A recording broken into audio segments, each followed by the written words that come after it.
तो आज हम आपके लिए लेकर आए हैं क्लास 6 से क्लास 10 तक के सभी बच्चों के लिए इम्पोर्टेंट परिभाषाएं गणित की, जो कि आपके पेपरों में हमेशा देखने के लिए मिलती हैं। तो आइए देखते हैं मैथ की सारी परिभाषाएं। तो परिभाषाएं हम सबसे पहले शुरुआत करेंगे हमारे चतुर्भुज से।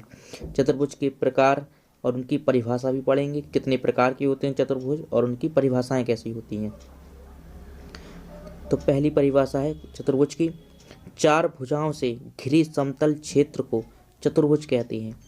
किसी भी चतुर्भुज में चार भुजाएं तथा चार कोण होते हैं। चतुर्भुज के चारों कोणों का योग 360 होता है। मतलब जिसमें आपको चार भुजाएं मिलेंगी वो हमारा क्या होगा, चतुर्भुज होगा। चतुर्भुज के प्रकार भी आपको नीचे दिए गए हैं।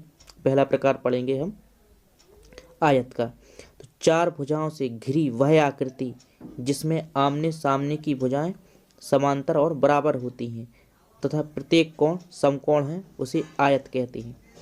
तो आयत में कितनी चार भुजाएं होती हैं और उसकी आमने सामने की भुजाएं होती हैं बिल्कुल बराबर। आयत के परिमाप का भी सूत्र लिखा है, आयत का क्षेत्रफल, तो इसको आपको नोट कर लेना है।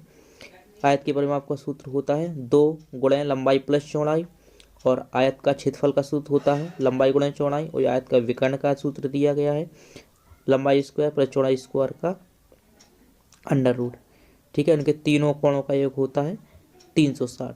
ठीक है, इसमें दो भुजाएं हमारी बिल्कुल समांतर होती हैं। तो ये हमारी हो गई आयत की परिभाषा। अगली हम पढ़ेंगे वर्ग की परिभाषा कि वर्ग क्या होते हैं और क्या कहलाते हैं।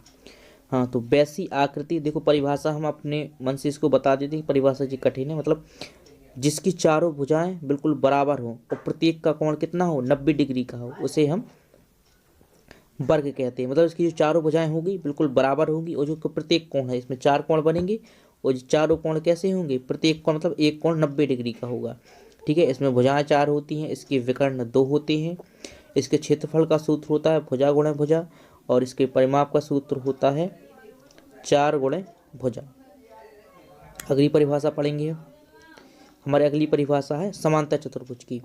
जिस चतुर्भुज के आमने सामने की भुजाएं समान एवं समानांतर हो, समांतर चतुर्भुज कहलाता है। मतलब जो उसकी आमने सामने की भुजाएं कैसी होंगी, समांतर होगी। बस लेकिन इसमें एक खास बात होगी कि जो उनके कोण होंगी वो 90 डिग्री की नहीं बनाएंगे कभी। जो समांतर चतुर्भुज के कोण है वो कभी 90 डिग्री के नहीं बनाते हैं। ठीक है, बाकी आपकी परिभाषा है, क्षेत्रफल का सूत्र भी दिया गया है लंबाई गुणे चौड़ाई, और समांतर चतुर्भुज का परिमाप दिया गया है 2 लंबाई प्लस चौड़ाई। हमारी अगली परिभाषा है समचतुर्भुज की। एक ऐसा चतुर्भुज जिसकी चारों भुजाएं समान हो समचतुर्भुज कहलाता है। इसकी जो चारों भुजाएं हैं बिल्कुल समान होती हैं। ठीक है, ये वर्ग की तरह होता है, लेकिन इसकी जो भुजाएं हैं वो भी क्या होती है, 90 डिग्री की नहीं होती हैं। तो समचतुर्भुज का क्षेत्रफल 1/2 विकर्णों का गुणनफल है, और समचतुर्भुज का परिमाप होता है 4 गुणा भुजा। ये वर्ग की तरह ही होता है बिल्कुल, कि भुजाओं का एक युग्म समांतर हो समलंब चतुर्भुज कहलाता है। मतलब जिसका एक युग्म होगा, आपको दिखेगा जो ऊपर DC और AB की भुजाएं समान नहीं है, लेकिन AD और जो CB की भुजा है बिल्कुल समान है। तो मतलब इसका एक युग्म समांतर होगा, वो क्या कहलाएगा, समलंब चतुर्भुज कहलाएगा। समलंब चतुर्भुज का क्षेत्रफल 1/2 गुणे ऊंचाई गुणे समांतर भुजाओं का योग, और समलंब चतुर्भुज का क्षेत्रफल होता है 1/2 गुणे हाइट मतलब ऊंचाई गुणे AD प्लस BC जिनका योग होता है। यदि वीडियो आपको पसंद आई हो तो वीडियो को लाइक, चैनल को सब्सक्राइब और ज़्यादा से ज़्यादा शेयर जरूर करें। इसी प्रकार कल हम आपकी पूरी त्रिभुज की परिभाषा और त्रिभुज के प्रकार कितने होते हैं, हर प्रकार की परिभाषाएं आपके लिए लेकर आएंगे। तो चैनल को सब्सक्राइब कर लीजिएगा और लाइक ज़रूर कीजिएगा। धन्यवाद।